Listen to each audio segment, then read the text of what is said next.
And then our big TV in the main training room wasn't working. So we're in the hot little sauna today. Are you guys okay? Comfortable. We're comfortable. You said I might have a hard time. It's got this bright hoodie. Okay, so today we are going to be talking about farming. I don't know if we've ever done, or I don't know if I've ever done a farming one, but we've brought in people that do farming, postcards and all of that. Just so you guys know, farming is not like we're not going to be talking about how to sell farms or anything like that, and like how to crop corn and all that good stuff. I'm going to be talking. I don't know why they call it farming. Maybe Claire can enlighten me a little bit on why we call it farming. I guess it's about planting seeds everywhere and then seeing what sticks in a neighborhood. Maybe that's the farming part of it, but they've been calling it farming, or geo-farming is what they've been calling it for a very long time. Our number one agent in the brokerage, Shiv, you guys all know, he's a big farmer. Do you guys in like this room, do you guys have prominent agents that send you guys mail all the Shiv. time? Shiv's in yours, yeah. Do you guys have any like major agents that show up in your mailboxes? You do already, eh? In the condo? Yeah. Even in a brand new condo. Do you guys have any? Shiv's yours. Oh, he's in Oshawa too? Okay, Shiv. I don't think Shiv's on here, but do you have anyone? Oh, Harry Sue? Yeah. Harry Sue. Who's yours? You probably have a lot actually in Markham. Penny. Yeah. Oh, yeah. Oh yeah, Penny. Penny's huge. So you notice how you guys like recognize them? Yeah, Penny's, yeah. And does she get a lot of listings in the area too? She doesn't. Interesting. I think she's gotten one or two in my area. She's more Interesting. in the Unionville area, like so. She's taking over. But she's got an area that she's taken over. So that's what we're going to talk about like a little bit today. Like Shiv's definitely my main guy, and then I think the McLean family. There's quite a few. Yeah, so you might have to grab a chair from around there, unless you can squeeze in. But yeah, there's lots of farming agents, and a lot of people don't really understand how it works, or people don't want to get into it. But at the end of the day, the top agents are doing it. So it's definitely a strategy that we should be considering, especially if the number one agents, like Shiv is the number one agent in Pickering. And like that is not a fake stat, that is the stat. And he's in our mailboxes all the time. So it must go to show that it is doing something. Some people may listen to this strategy and be like, nope, not for me. Some will. Okay, who's listening to me right now? I can hear my voice. Who? Oh, who is it? Oh, okay, okay. I'm already like overstimulated by all the tech that we've had today. Okay, so we're gonna get started. We're gonna be talking about two different strategies today, actually. Some you guys have done, some you have not. Just have to grab a chair, probably on that side over there. So we're gonna be talking about two different strategies. I'm sorry, this screen is really little. Do you know how to make this bigger, Hussein? Wait, what? My screen, like so it's like full. F11.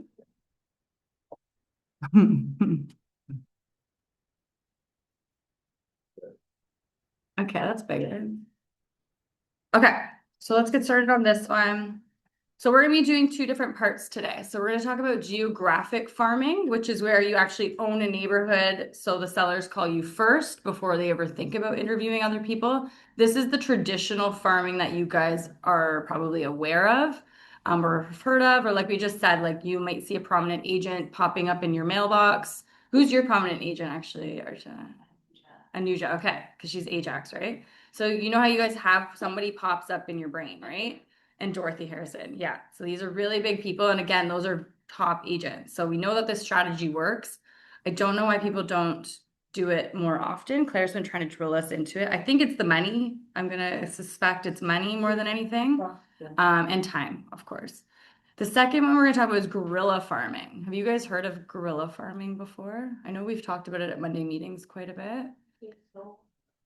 Yeah, so this would be not necessarily you guys trying to take over. Well, it is kind of you guys taking over a neighborhood, but it's when you have a sold. So when you guys have a listing and it sells, what a lot of people will do is they sell the house and then you guys do nothing afterwards. Some of you guys have the intentions of doing stuff, but if you guys get a listing in a specific neighborhood, whether it's farmed or not, there's a missed opportunity a lot of agents don't take advantage of, which is trying to get one of the other neighbors to also list their house. Because typically, when you guys sell a home in a neighborhood, there's usually about one or two will also go up on the market very quickly after. It's very common where you'll see another neighbor pop up, and sometimes they don't go with their friends or family. Sometimes they'll be like, "Oh, you did a really good job on that sale, can you come do mine?" And there's a very small window that you can do this in. I don't know if Yasmin's on the call on this one, but she's a really good example. Whether she did it on purpose or not, but she had a listing on Bowles Avenue or Bowles Drive, wherever it is in Ajax. And she did a really good job at the sale. And then the neighbors had actually hired her as well. So she ended up getting two, like, I think they were over like $1.2 million listings. She got in the same month, two listings, and she's actually getting called potentially for a third one. So whether she did it or not, but sometimes if you guys do a good job at now communicating that sale with the neighbors, it's called guerrilla farming, where you can try to get multiples, and then that might become your actual farming area. But these are two very different strategies. This one is much more long term. This one's a quick one. So if you have any solds, like Archie, I know you just sold one. I think a bunch of you guys have probably just recently sold a property. This might be a strategy that you guys may consider. So again, this is just building a neighborhood that knows your name. So why geographic farming works? So 80% of sellers choose the first agent they meet, which is very interesting actually, because I didn't think it was that high. I thought people would want to interview like 15 agents and then they pick one, but typically a lot of people don't want to go through the process of interviewing a ton of people. And if but the first person gave them what they wanted, typically they're going to pick that 80% of the time, they're going to pick the person that they first met. 5 to 7% of homes sell each year in every given area.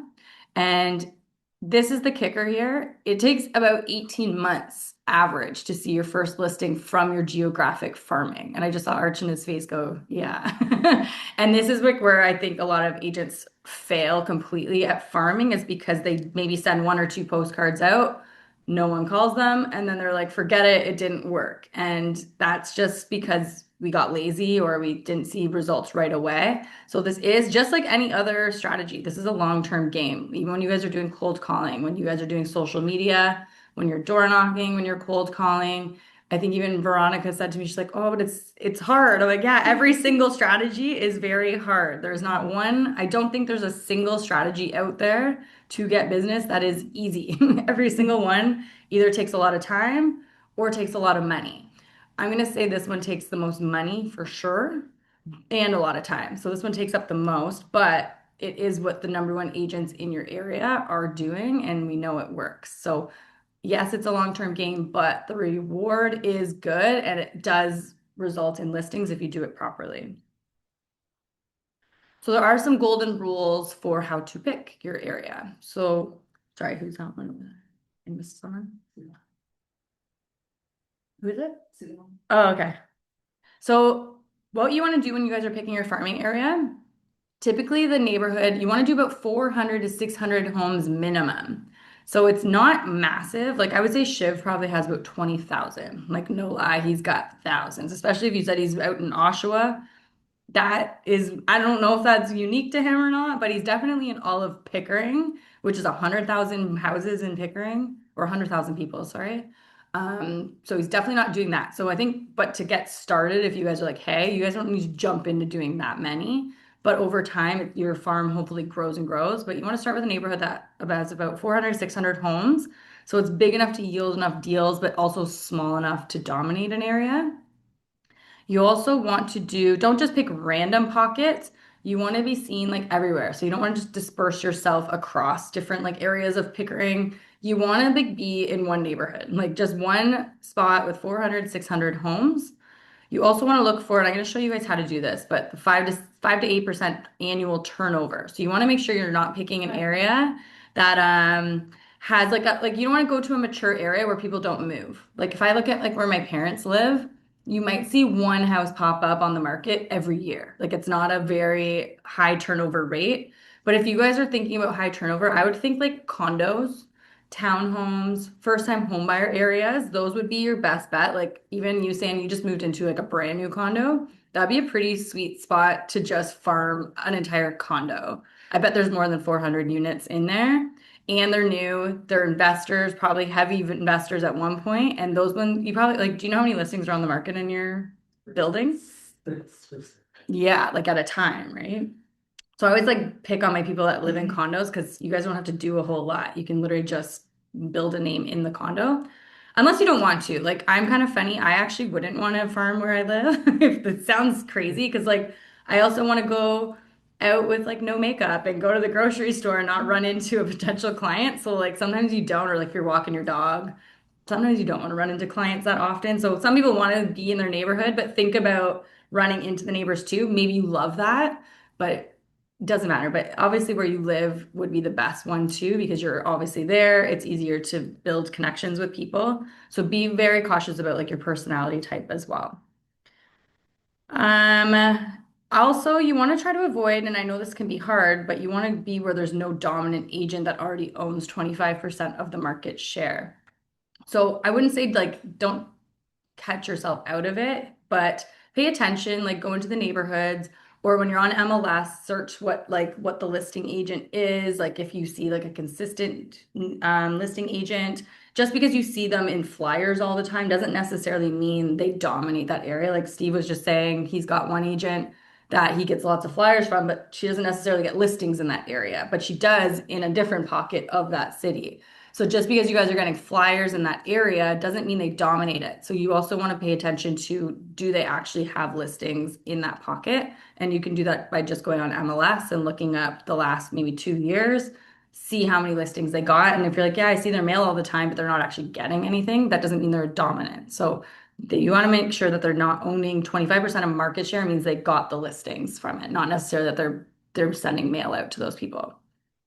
Also, you want to match your price point to where you want to build your brand. So if you don't necessarily want to be in like Oshawa ghetto area, but you know it's a great spot, maybe that's not the brand you want to build and be part of that. Like I personally would love to, if I was in farming with Carly and Paige, I would probably be farming the crap out of Scarborough because I love grandma houses. I love selling those old grandma homes, those bungalows. They're my favorite sales because they're the quickest sales we ever have and usually like the most seamless. I don't know what it is about Scarborough. I don't know if the people don't care as much. It's a lot of investor heavy, but they're buying, you know that too, Susan, where it's like just it's a good one. But some people want to do luxury. So like you got to also pick like what your brand feels. Is it luxury? Is it just regular family homes? Is it townhomes? So think about the price point of the properties that you want to sell as well, but also be smart about it. So some people want to sell less homes and do luxury. Some people want to sell a lot of homes and they'll sell below the average. So just how you guys can run the numbers. So like I said, you want to pull about 2 years of solds in your target area. Here's some math, but I'm going to show you guys a different way. So you could divide the solds by the total homes, and that's how you get that percentage. I'm going to show you a much better way. Again, check who's listed the most. Is there a gap? Like you see their mail all the time, but they don't actually have listings. And then pick 3 zones. So what I'm going to do, I'm going to show you guys, let's see. I want to see if I can pop this screen up for you guys.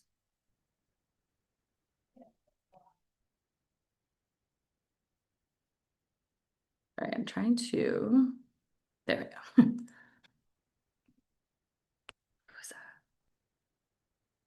Okay, so what you're gonna do is you're gonna log into Realm. So this is gonna help you guys from having to do all that math to figure out the turnover rate. So if you guys see here, you'll see map layers. I know it's so tiny. They look like the little pancakes, like layers. If you guys go to turnover, you can do right here, turnover 1 year. And let's see if I can zoom into it. Since we're in Durham, it does really scroll in.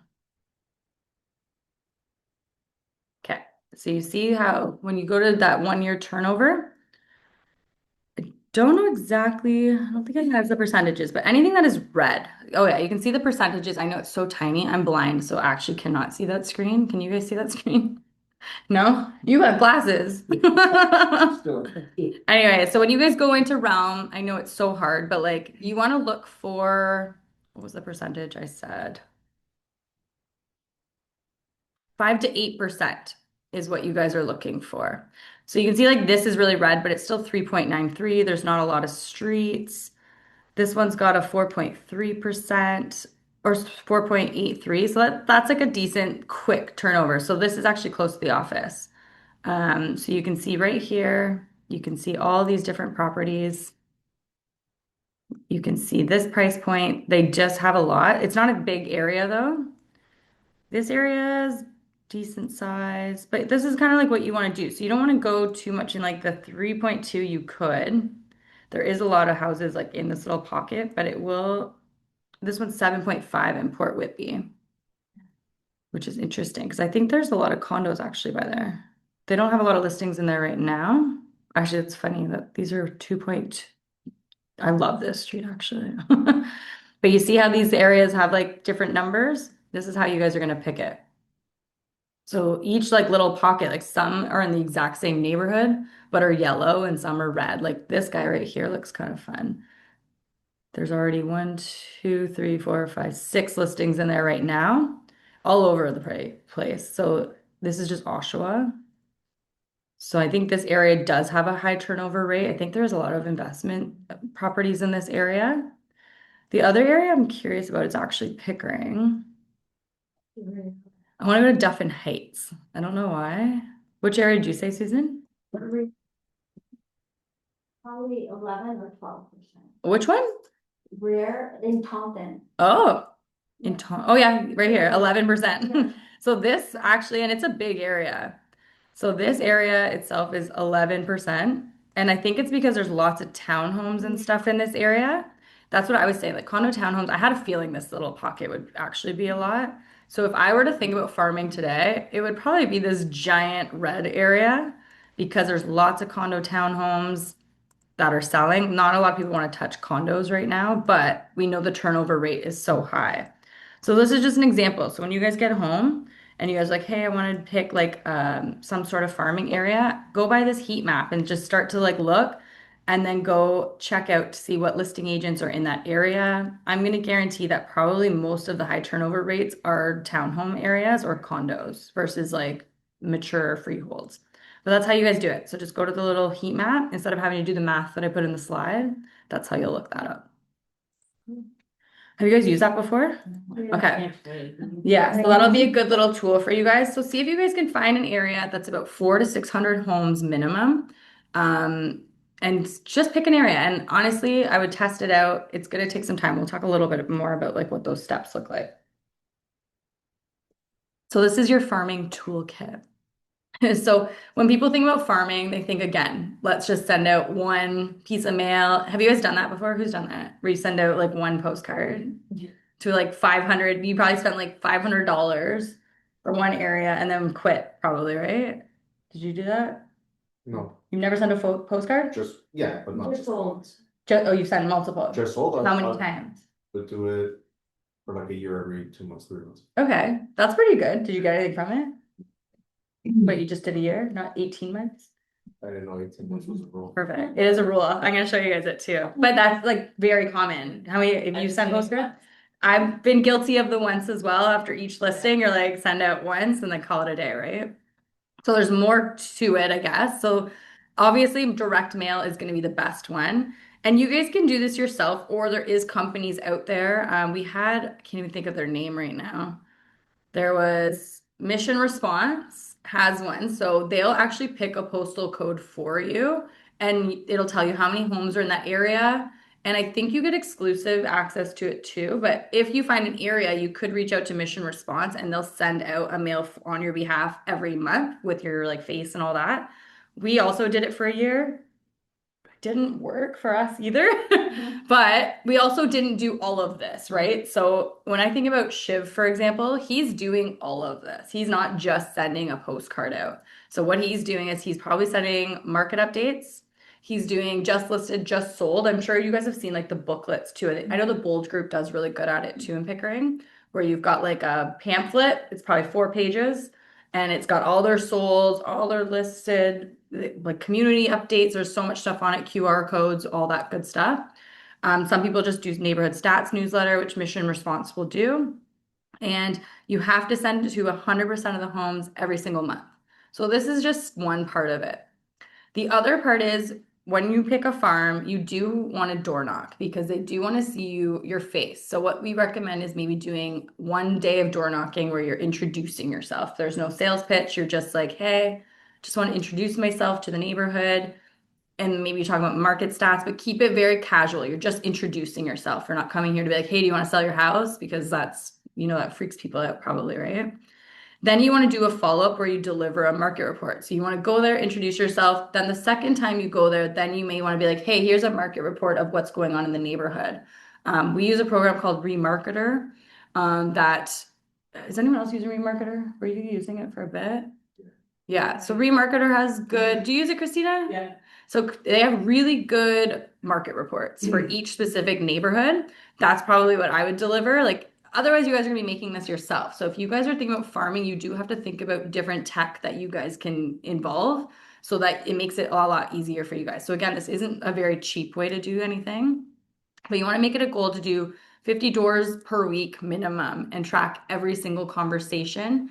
There's also a door knocking app on Remarketer as well, where you can track all your conversations. There's also one called Harvest, which an agent named Kenneth Toppin, I believe, created.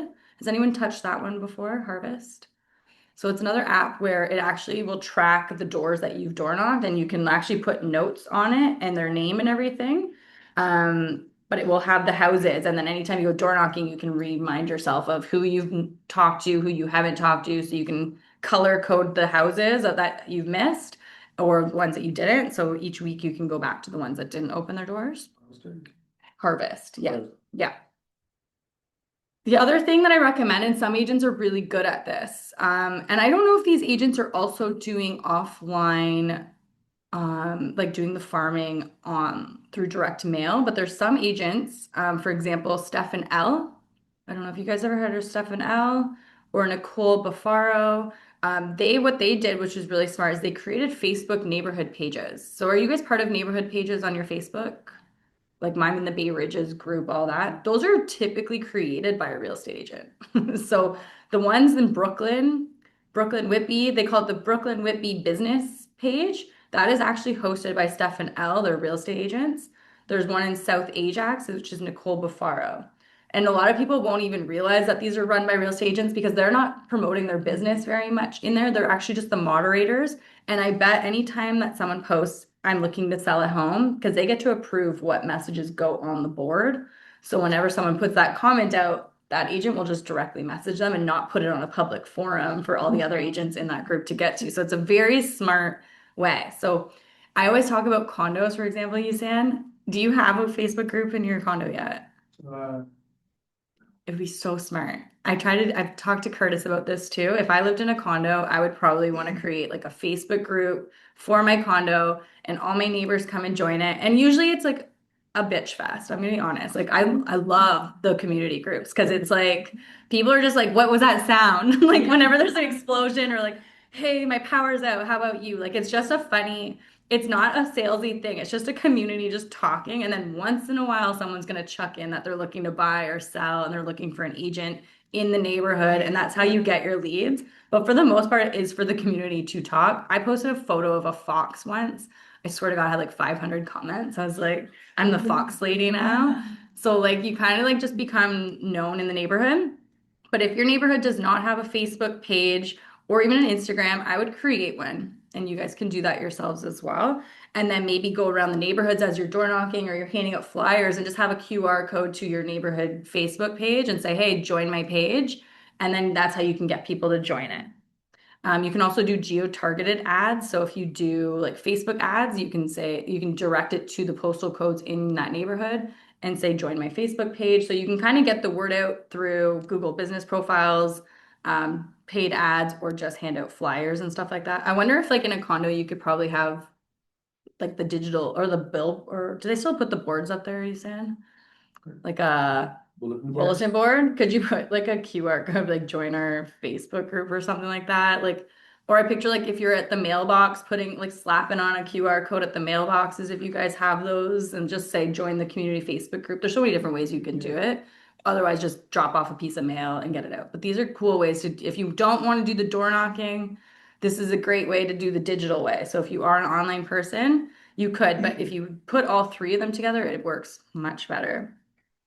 And then once in a while, you can do like market updates and stuff like that, just to like kind of remind people. But the best part about being part of like the head of the Facebook group is that you get to decide what content goes on there because they get to delete and add and whatever. And usually they don't let real estate agents promote in it for a reason. But you can promote it because you're the master of the group. What's an agent's?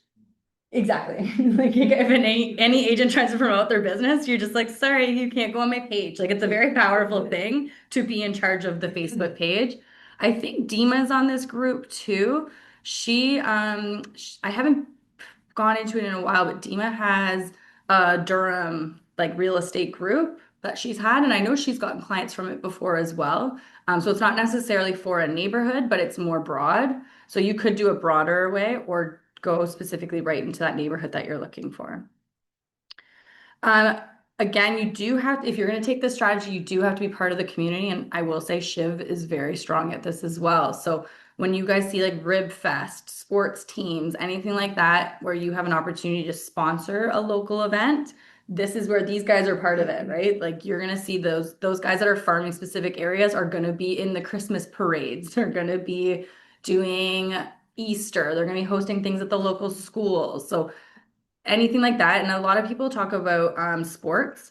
I think if you guys have kids in sports, especially because it's local to where you live, sponsor them. I know you sponsor yours, we sponsor our nephew. A lot of you guys will reach out to Paige, Carly, and I to ask us to sponsor like your teams, but I genuinely think it's a waste of money to see like Percy Fulton on there versus seeing your name on there, especially if you're going to the games. I think it's a waste of money if you guys are investing in local teams, but you're not part of the team. Like, so Claire would sponsor our like baseball teams when we were kids, but Claire was at every single game. So he also, his name's on the shirt, but he's also networking with the agents while we're watching games and playing. So I think if you're going to sponsor a team and you're not ever there, it's not going to work out. But if you're part of the practices and you're part of the parent network, you will get business, I think, from sponsoring those teams. Have you seen anything from yours yet? Oh, yeah. You just started, right? But no, it's been second year now that I Mhm. started, but it's like one full year. Yeah, but you're at the games or like the practices, yeah. but you're involved. So I Just 4 days. exactly. So I think when you guys are thinking about sponsoring a team, if you have a friend that says, "Hey, can you sponsor my kids' t-ball team?" Don't waste your money. Like don't if you've got a friend, if you're going to the games and being part of it, or you're gonna be at the local event, then it's worth it. Like Shib will do the water station, I guess, at the Rib Fest, but he'll be there. Varan does a really good job at this too, actually being part of the community. I think he sponsors a few teams and he's always part of like local events as well. That's that's now putting yourself, now people are going to see your mail coming into their mailboxes, but now they're also going to see you physically at a local event. We talked about Facebook groups, sharing hyperlocal info, and then yeah, even hosting like a block party or barbecue. So you really have to like people to be part of a farming strategy. I know Carly, Paige, and I, this strategy doesn't work for us because I don't want to be in the face of all of these local events, but I'll definitely be online. So it's really just a matter of your personality as well. So you really have to be comfortable with being part of everything. Market reports, so every month, delivering a one pager, deliver door to door and by email. So hopefully you can collect some email addresses on here too, so that they're seeing you online and in their mailbox. You want to include your name, your face as well, just because if they are going to see you in the community, you do want them to know like who you are as well. So a lot of people are scared to put their face on anything, which fair, but if you're going to be farming, again, you're putting your face out there. These are all just like little seeds. And then the other more important thing too is having consistent branding every time. So the one thing about like Shivs and like all the other guys that are in our area is that it's pretty much the exact same flyer every time. I'm always gonna see he's red, his branding is red, and you just see it all the time. And like Dazanuja's is probably the same branding. All these guys probably the exact same branding. They're not like switching it up from pink to purple every month and like making it all cute. they're sticking very consistent to their brand so that anytime one's like your for sale sign should match it, your postcard should match it, your market reports, everything should be the exact same type of colors, font, your face, everything should be very similar. And then the timing. So the way to do this would be mail week 1. So the first week of every month, the neighborhood should get a piece of mail. Door knock every week 3. So go to the door to door again. Hopefully you get some listings in here, but for the first while, you're just introducing yourself. Have digital ads running everywhere. Track your houses that you're talking to, and then aim for 3 to 4 touches per month. It's kind of crazy, but this would keep you busy, right? I have a lot of agents be like, I don't know what to do. Like this strategy alone would keep you very busy. This is what the slide I was waiting for Steve. This is the These neighborhood parties and things like that, block parties.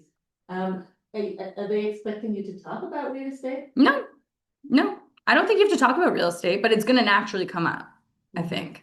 Were you gonna say something, Christina? No. You can come in here if you want. You can come join the crew. Yeah, I don't think you have to like walk in and be like, hey, the market's killing it, but someone's going to ask you. Right. Right. I was invited to one and I'm thinking to myself, am I expected to? Whenever I go to a family barbecue or if I go anywhere where I know there's gonna be people I haven't seen in a while, like if there's husbands I know will always ask about the market for the most part. I'll actually like before I go to a party, I will look up the neighbors or a quick market stat or something, but I will always have something prepared if someone asks me. I'm not just gonna like roll up and be like, market's down 8%, everybody. Like, but like someone's gonna ask you, right? But they're not gonna, if they don't ask you about real estate at a function, then you know you're not doing a good job at letting your people know that you're in real estate. You should at least get asked once at some sort of function about the market. And if you're not talking about real estate enough. They don't even know you're in real estate. But I think it's a natural conversation that people ask. Okay, so this is the actual timeline that we see with most agents. So most agents, and like I've got some of our agents that are actually in, I think they're in this group too. There's a program, there's a coaching program with Monica Tharper, I think her name is, who does farming. And I've had agents join her program and they get so excited about it. And she talks about the same stuff I just talked about, like doing mail outs, Facebook groups, door knocking, and very consistent. And those same agents that started, most of them have quit after 6 months. And I have seen our own agents be specifically coached by a farming coach, and they all quit because they don't see results in 6 months and they're like, forget it, it doesn't work. But that's actually when the work starts to work, is after the 6 months. So typically what we see a lot of agents do, so for 0 to 3 months, we call them seeds. I think that's why it's called farming. These little seeds is your postcards, your little touch points, your door knocking, all of that. Zero recognition, but keep going. So no one knows who you are for 0 to 3 months. You can door knock once, they still don't know who you are, right? 3 to 6 months, this is where they start to recognize you. They're like, okay, I'm seeing your flyer. She's popped by our house. She's dropped off market reports. Who is this person? Like they're gonna start to recognize you. 6 to 12 months, this is when you start building like the trust. So they're like, okay, who's this person? Okay, Veronica keeps popping up. Okay, I trust her because like she hasn't stopped. Like she just keeps coming by. Now people are gonna start to talk about you a little bit. Maybe they're not selling houses with you yet, but they're talking about you and they're starting to build that trust because they see how consistent you show up. Then about 12 to 18 months, this is when you should start to get your first listing. 12 to 18 months. So it's a full year to 18 months was the average. And this is when people's like you're gonna get your first listing. And then all of a sudden now the neighbors see, okay, this girl's got flyers everywhere. Now her sign's in there. She must be the full expert, right? So now people are calling you and now the farm is starting to work and the money is starting to come in. But a lot of people lose money and then they panic and then they back out altogether. But it's that sweet spot of the 12 to 18 months. If you guys can do all of those activities, that's when it's going to start to work. 18 plus months, this is when you start to own an area and hopefully referrals start to come in. So I'm sure like, yes, I mentioned Shiv. He's been in the business for probably 40 plus years now. So he's been consistently doing this. So obviously, but he had to start somewhere, right? We don't just start to farm. Same with like Dorothy. Anuja, these people all had to start at zero at one point. Whether they were like living in that area or maybe they got a listing and then leveraged that listing and kept going. We don't really know how it started. I'd probably have to ask her, but I know Kabani, for example, he's in Duffin Heights. He just sent every month he would send a flyer and he would create it himself and he would do an Excel sheet and just write the market stats himself and print it and nothing fancy. He just went on his printer, printed an Excel sheet of the market stats, and he would just deliver it every week.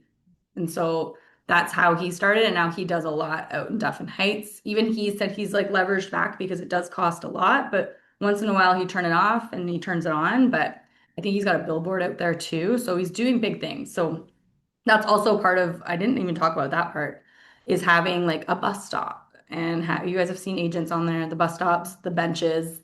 That's because they probably have mail outs going in that area too. So they might as well just shove themselves on the sidewalk, right? So it's just part of the strategy. So again, you want to make sure you've got the same look every time, the same message. Never skip a month and track the touches. This seems crazy, I know. It's a lot. It is borderline stalking, but we're desperate here, right? We're desperate for money. This is just one strategy. But it's kind of, yeah, it's a big strategy. It's a lot. So you want to aim for about 3 to 4 touches per month, which is stalking. If you have an open house, I would pay attention to if any agents in our office or someone gets like a listing in that area, maybe it's not yours. Maybe you're offering to host the open house because that's the area you want to be in. And just kind of tracking like who's coming, are the farm residents attending? So whenever you have an open house, you want to invite them obviously to your open house. You want to keep track of like how many calls you've received from the farm, how many door knocks you've done, how many conversations. So we always talk about like tracking them because then you know. Like for us, I track everything. So whenever we get a new lead and someone calls us, I always track where that lead came from. And then for the next year, I know where to focus most of our attention. And I've done lots of business planning with a lot of you guys where we'll go deal by deal, figure out where that deal came from, and then hopefully that's where you're going to focus some time on. Some people I've seen like will do online leads, for example, and then they realize, oh, I didn't get a single deal from an online lead. So what am I doing here? So you do have to track it just to make sure, because maybe it's like your flyers are really good and you actually do get a lot of contact from that. Then you're like, okay, I'm going to keep doing the flyers. Maybe it's the open houses you're good at, the sponsorship. So you start to track what's good. Okay, any questions on that strategy?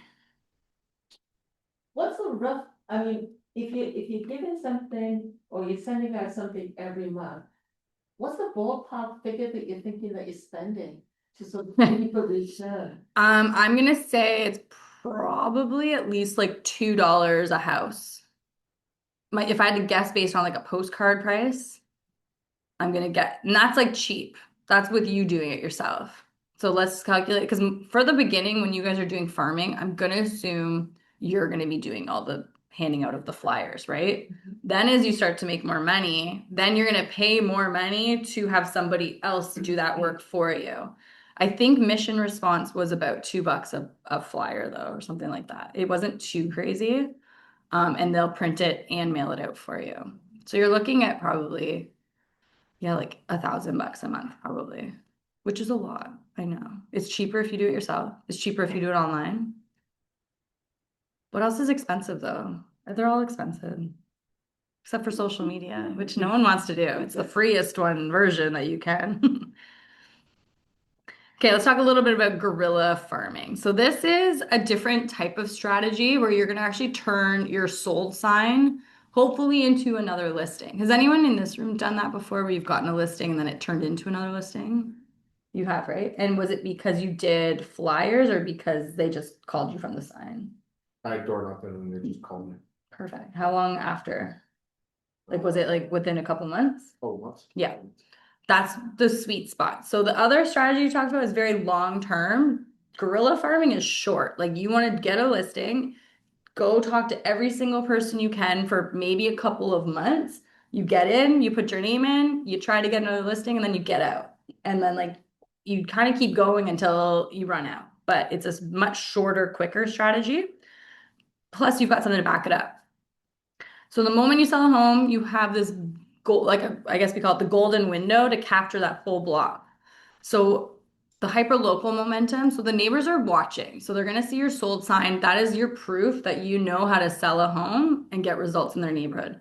Obviously, if you had a listing that sat on the market for like 200 days, is probably not going to get you the attention you're looking for. But if you had a really good sale, especially one that like had a lot of offers on it, you could, that's such an easy door knock where you're like, hey, I had a listing, we had 5 offers on it, 4 buyers missed out. So I know there's 4 buyers that are looking in this area. Are you thinking about selling? It's a very quick one because you're like, these are active buyers right now.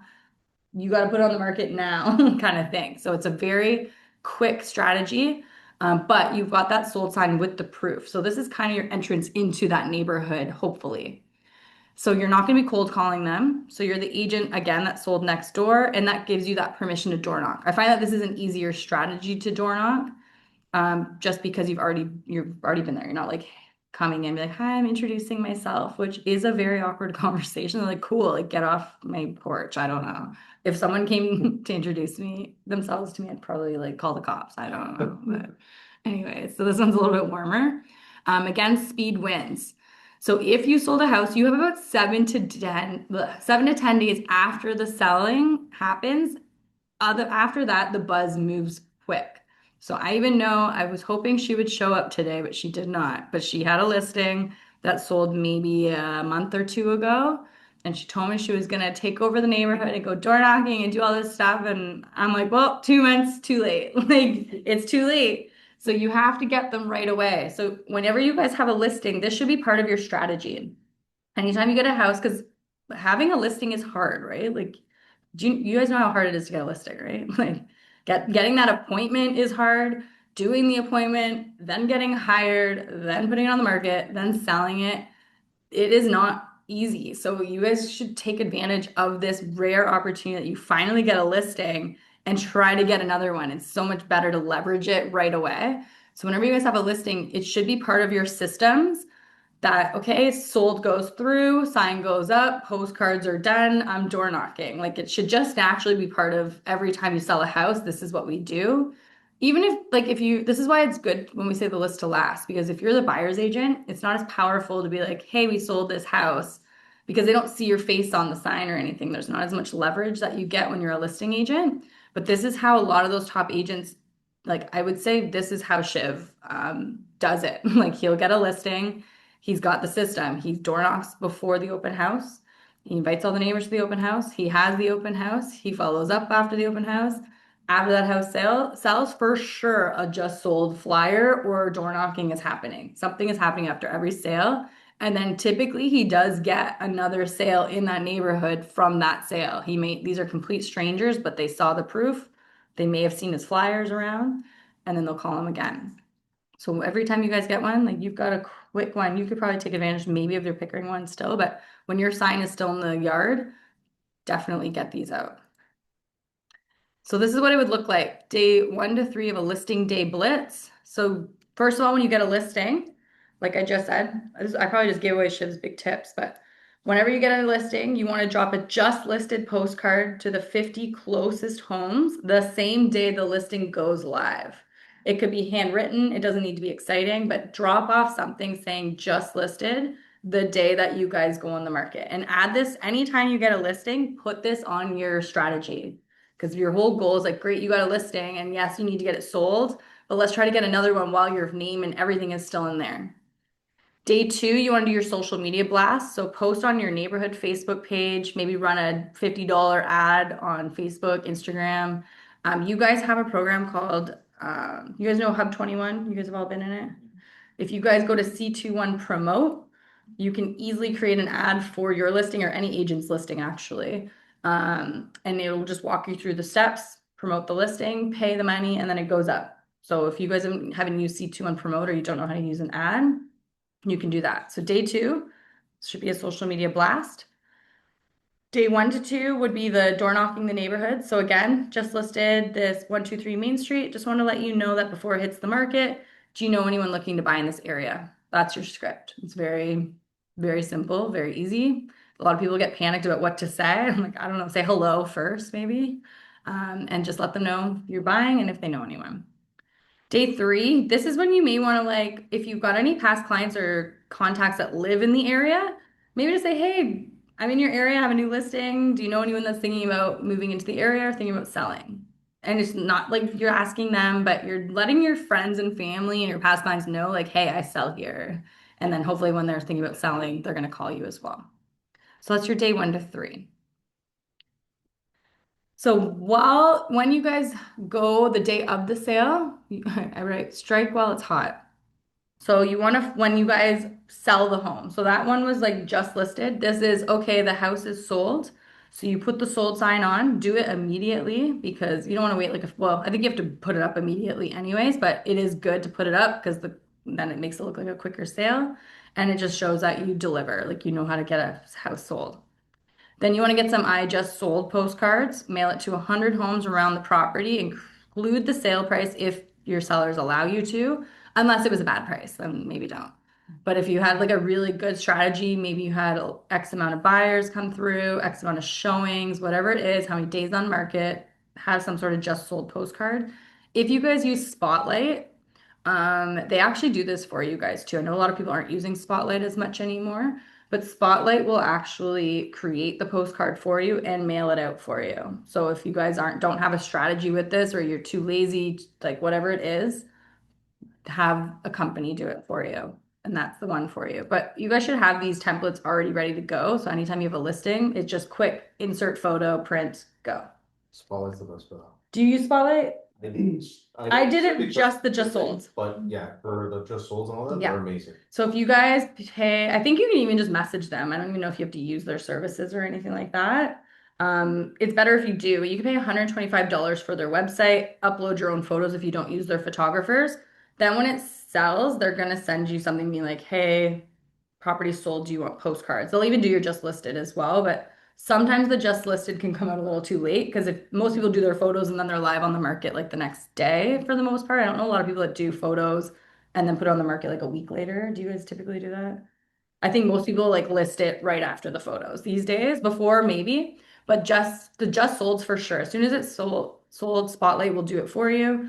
Otherwise, you guys now have Canva accounts if you want. If you go to C2 on Marketing Center, they also have just sold templates. You just have to get it printed at like UPS, Vistaprint, whatever it is, but get those sold like right away. But Spotlight does also the mailing too. Yeah, Spotlight Like, print. can't beat it. I know, and it's Yeah. cheap too.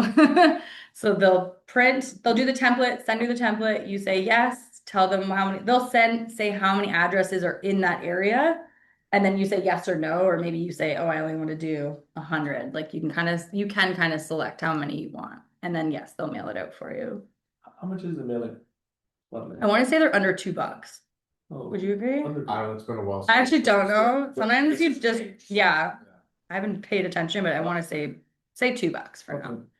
But it's cheaper than doing it yourself. Right? Way cheaper. Okay. And you know what's happening.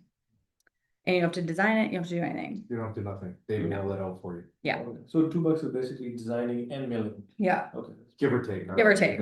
Yeah. Plus minus. I could be lying.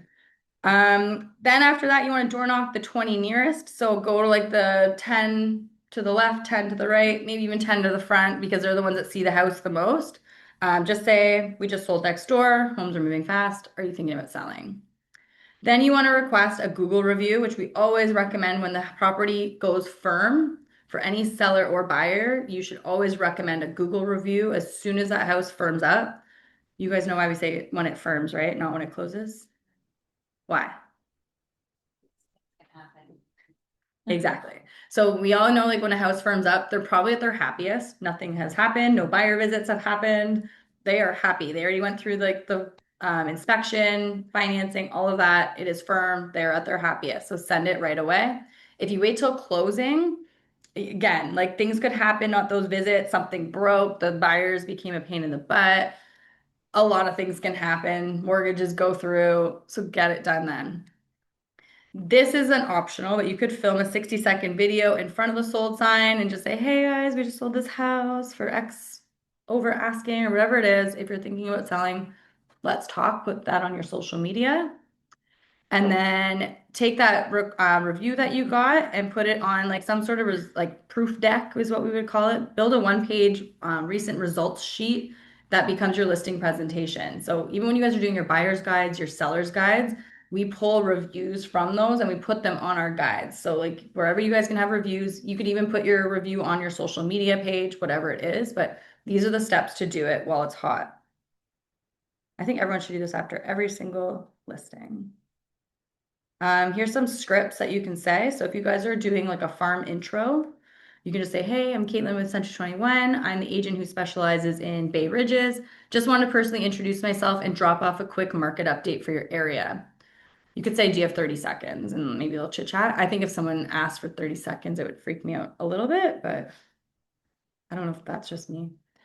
Then if you want to do your just listed, hey, I just listed 123 Main Street down the road. Before it hits the market, I just want to give the neighbors a first notice. Do you know anyone that might be interested in moving to the area? Again, very light, non-threatening. You're just asking if they know anyone.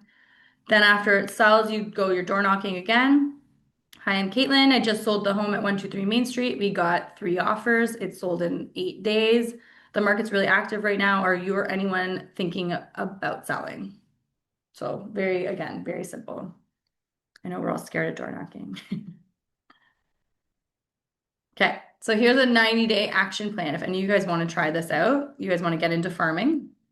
So month 1, so go into your realm when you guys get back and see which areas are like 400 to 600 homes, and they have like that 5 to 8% conversion rate. And you can see that on that heat map. Then you want to again pull the MLS history, map the zone that you want. So you may have to sit down for like a couple hours and do this, guys, when you're selecting your area. Then you want to order like 100 branded postcard, or sorry, 1,000 branded postcards. Mail your first market update, set up a neighborhood social media page, and door knock 50 homes and log the contacts. And then in month 2, then you want to mail another market update number 2, door knock another 50 homes. So I'm not saying to do this every day. Like it's not like everyone's like, okay, Monday to Friday, we need to door knock. This is just like once a month.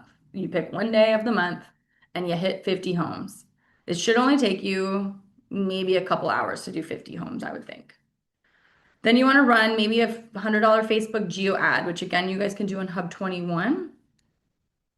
Then you could think about sponsoring or a neighborhood or event or something. I don't know, have a barbecue, garage sale. I keep thinking about Rib Fest because that's the one that's coming up. I feel like you sponsor a lot. I feel Not like. a lot. What's your best one? That I sponsor, just Yeah. my kids' team, Just the kids' teams. Yeah, because I'm there all the time, talk to them all the time. exactly. So then now they like, you'll get questions like how's the market, how's work. Yeah. Christina, you're gonna have to sponsor some volleyball soon. Like someone in my neighborhood does, do like balloons, face painting, and Yeah. then they do, ice cream truck. Yeah, I've seen that. I've seen some agents will rent out even a school parking lot and they'll host their own community event as well and invite all their past clients and then they'll do face painting and all that. Yeah. At a park. At a park, yeah. There's so many different ways that you guys can do it. Don't like them. Again, it's up to your personality type. Then you want to post weekly on the neighborhood page and then review the market share percentage. Month 3, mail another update. Do another door knocking visit, film a neighborhood market update video, build your area results proof sheet, set a listing goal for 4 to 6 houses. That's a lot. And celebrate any small wins. And then I wrote, the agents who dominate their market didn't get lucky. It's true. So a lot of these people, when you guys see it, this is all, they picked a farm, they show up consistently, and then they just have turned every sold sign into a momentum. So your farm is waiting. Go claim it. Your farm is waiting, everybody. Go claim it. So I think that's an interesting way. So if you guys are scared to get on social media, if you're scared of cold calling, if you're scared of any of them, this kind of encompasses actually every part of every type of social or every type of marketing, to be honest, because you're doing the door knocking, you're doing open houses, you're doing flyers, you're doing online social media. You're doing pretty much every part of prospecting when it comes to farming. So if you guys are like, hey, I'm getting no business right now, nothing is happening, that's your strategy right there. This is it.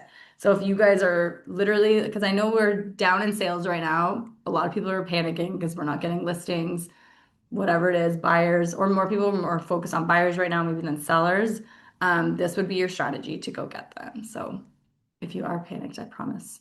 Now, you talked about 3 zones, and you're talking about 3 zones in, let's say, Pickering? Yes. Or, okay, For 3 zones?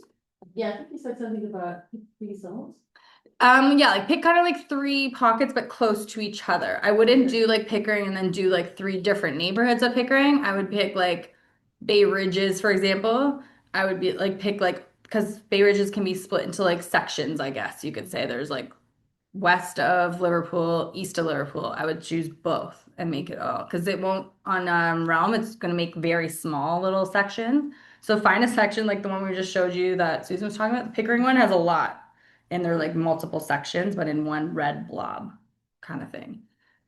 But I think it's better if you have one specific big blob of 400 to 600 homes instead of like 20 houses here, 20 houses there.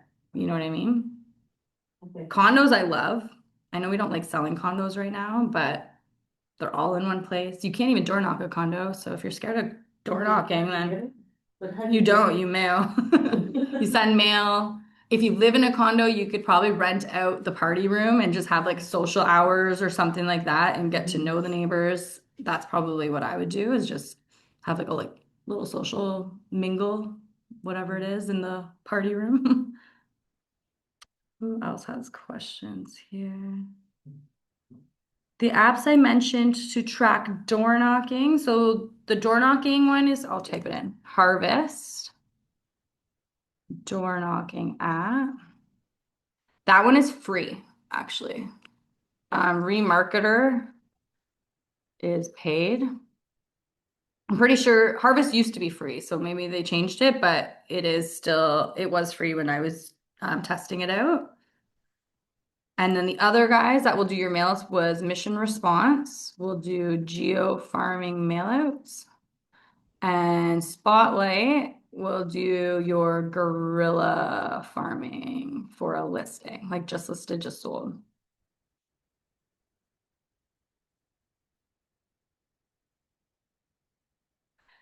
And then in terms of like mails, I don't know exactly, like I'm sure Sandpro could probably create your stuff if you want to make them on Canva, whatever it is. Canada Post, a lot of people will bring their mail to Canada Post. I think they changed some rules with Canada Post on delivering mail, so that could be an issue.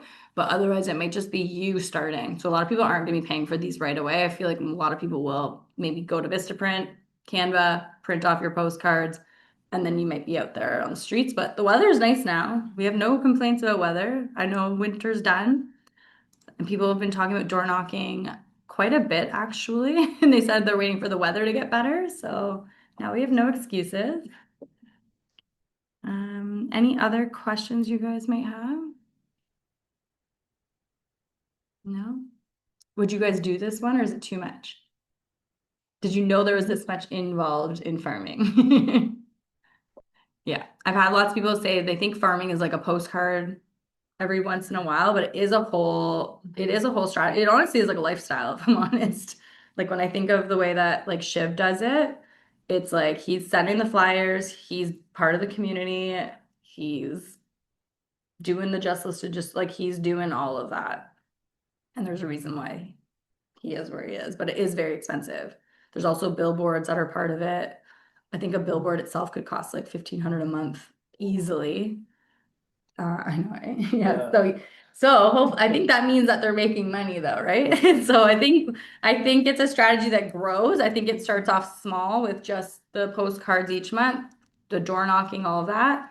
As it grows, then you get more money and then you start to spend it on putting your face all over the world. So I think it's just part of the strategy that works. But yeah, it's definitely not a cheap one. This one might be really good for maybe my agents that are doing like 250 plus as well, that have that extra money that want to leverage their sales now as well. So this is a really good one for those guys.